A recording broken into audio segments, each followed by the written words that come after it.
مركبنا ينوهيخي مملوكي عخوانا كباهي ظالم سلاخي أملينا سلماتنا يلبنا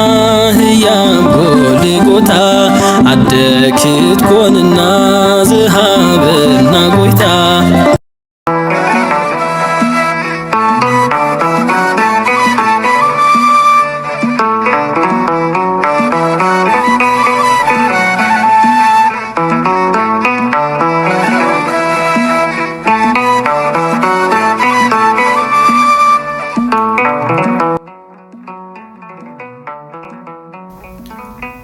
ጊዘዶ ሀብካኒ በስመ አብ ወወልድ ወመንፈስ ቅዱስ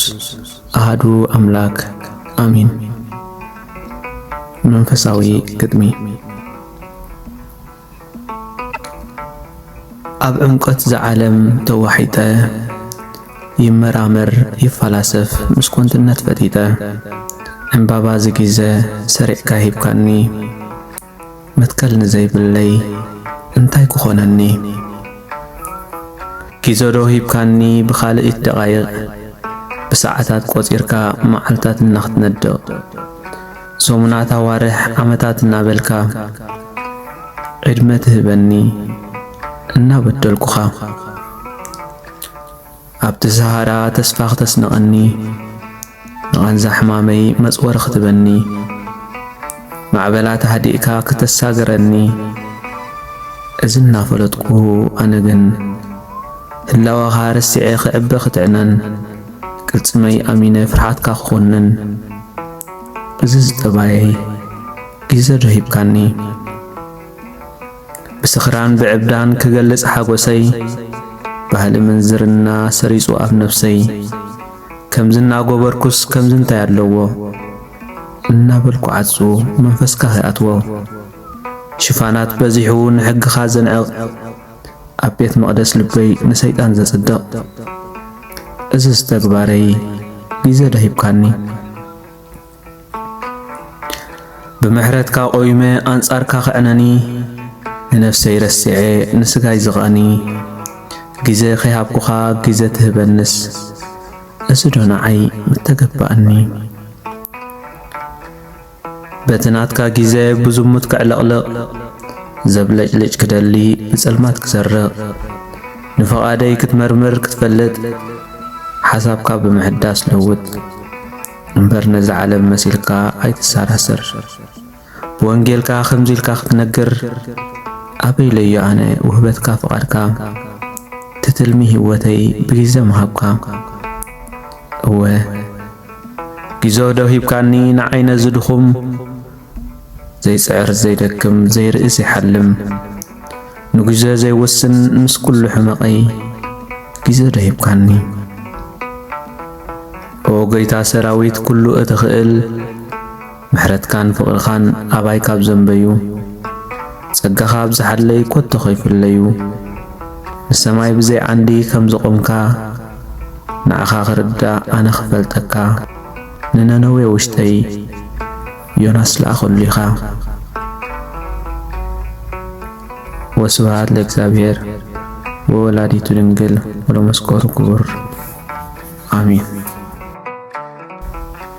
أي قبا أندو بلو بسم آب ووالد ومنفس قدوس أحد أملاك آمين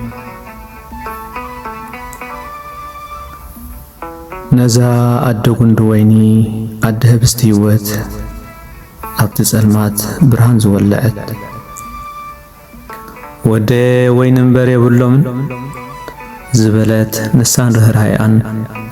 سكفتاء نحنا خين دوان ونعنا أبتحت إقرا غيرا وتروس لينا متسليت ندالا نهاوريات قصة برخوتهم ناي صادقان زملؤت تخرسوم ناي نبيات كوانيت جراؤم ناي سماعتات أخليل زخونتهم ناي كلنا مصانانعي ناي هوتنا زخونت درعي مغنيات دحنتنا صواري تردعي سوزبلكم سمعوا ጾር ዲያብሎስ አልዒልኩም ከይትጉድዑ ክንዲ ዝበለት ሰሓለት ክብሪ ግብኣን ባበሉ ነቲ ጎይታ ዓለም ኣድኡ ዝኾነት ኣምልኾት ኣይኮነን ሙሉእ ጸጋኣ ኣበር ዘይትፈልጥ ኣብ ውሽጣ ደጋኣ ይገርም እንዴ ሰባት ክነቕፍዋ ብልቦም ነጥርዎ ዓይኖም ክርእይዋ ኦ ምልእተ ጸጋ ደስ ይበልኪ ንዝበላ መልኣኽ እናኣንበብዎ ልቦም ተሸፊኑ ትረት ዘመንጎዎ ኦ ግዝእትየ